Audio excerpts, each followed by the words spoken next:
Hi, everybody. Since I was unable to be at school today, I have yet another impact team meeting at the district office. I thought I would go ahead and record this little video to help introduce this lesson and this unit because it would be really complicated for me to try to explain to a sub how to do this. But I can do it through a video. So, it is April 1st. April 1st begins one of my favorite months of the year. Not only is it the month of my birthday and my husband's birthday. Oops, there's the bell. Not your bell. Okay, that was the bell while I was recording. Anyway, not only is it my birthday month, but it is National Poetry Month. And I used to hate poetry, but I have fallen in love with poetry over the years, mostly because of students and some of the wonderful poetry that I have seen our students write. We're going to be doing lots of things with poetry this month, including your Song of the Day projects. Poetry, lyrics are poetry, so that is why we start this project in April. This is a poem called Make Some Noise. It comes from a book called No Voice Too Small, 14 Young Americans Making History. And I just want to read it, and I want you to think about what the theme of this poem is. Sometimes we see a problem and our hearts ache, and we think someone should do something. But who is the someone, and what is the something? These 14 young Americans chose to be the someone who spoke up, stood up, leaped on stage. They took the mic, made small voices big, and did something to change our world. Each of us can be the someone who does something. We can speak our heartache, sing our joy, and share our dreams. We may be small, but we can roar. Not sure how to start? Ask yourself, what is the problem? Why do I care? Why are things the way they are? Who has the power to make change? Who else cares about this issue? What adults or groups can support me? What do I want? When do I want it? Who am I trying to convince? And what's the best way to reach them? So this is the poem that introduces a book that is full of other poetry about 14 students your age who are making history, who have brought up issues in the world and are making changes. So I'm going to just give you a second to think. What is the theme of this poem? You can pause the video and discuss what the theme is for just a minute or two. All right, so what did you decide the theme of the poem is? If it has to do with something about speaking up, making your voice heard, making some noise about some of the problems that you see in the world, then you are exactly right. That is what this next project is all about. Have you ever felt like you wanted to change something, but you were too young or didn't have enough importance to make that change? This assignment that we're getting ready to get into will help you find your voice and use that voice to help make a change to something in our school, in our district, or even in your own home.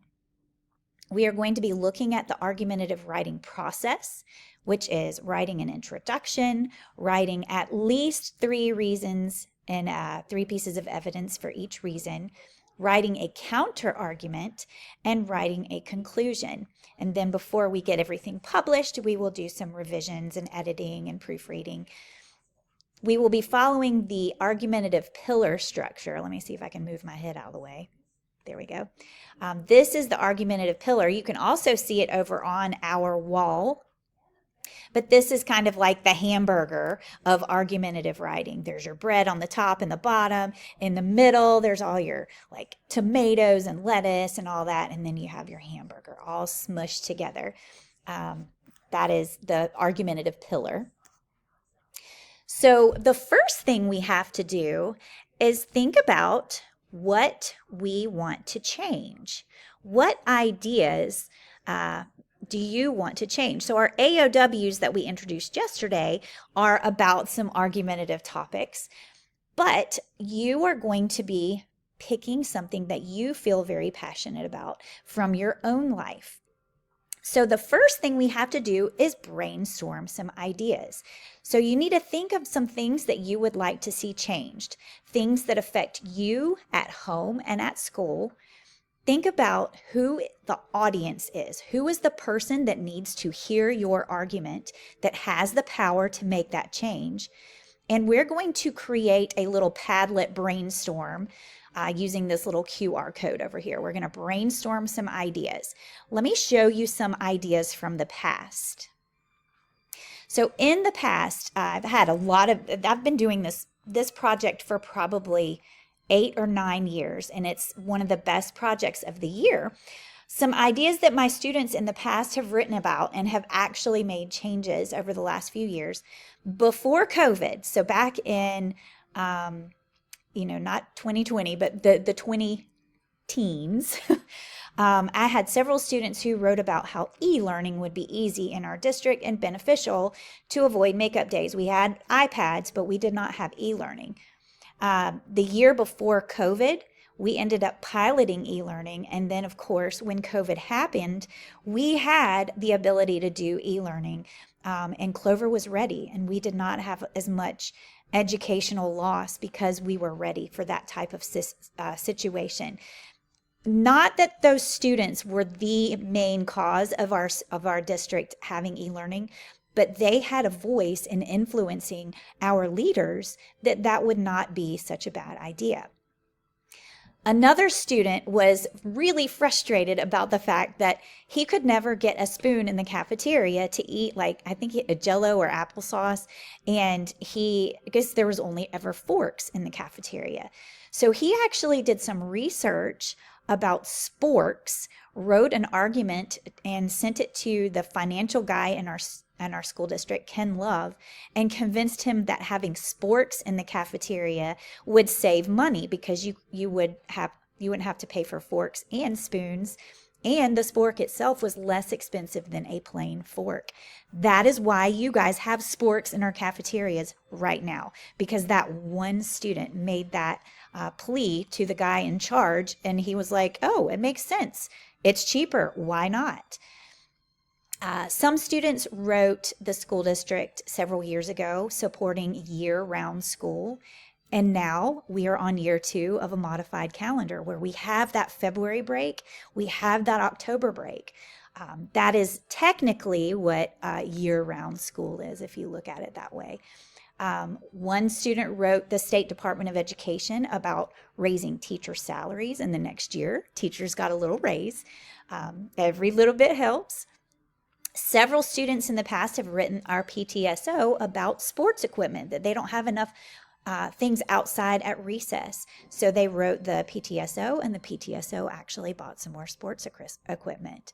A few years back, we only had 5 bathroom passes on your calendars, and some students wrote that they needed more bathroom passes, so we upped it to 6. That was directly because of this particular project. We've had students write about the homework load, and we've changed our homework over the years, significantly reduced because of letters and things that we've heard from students. State and district testing is a huge burden to teachers, and students. Think about the fact that you have iReady testing today and tomorrow, and then we've got SC Ready testing. There's 5 days of that coming up in May. Sometimes the test dates don't make sense. Write a letter to the district advocating for a change. And the biggest one, the dress code. Y'all, for years, I had girls write letter after letter after letter about the dress code. Last year, it finally changed.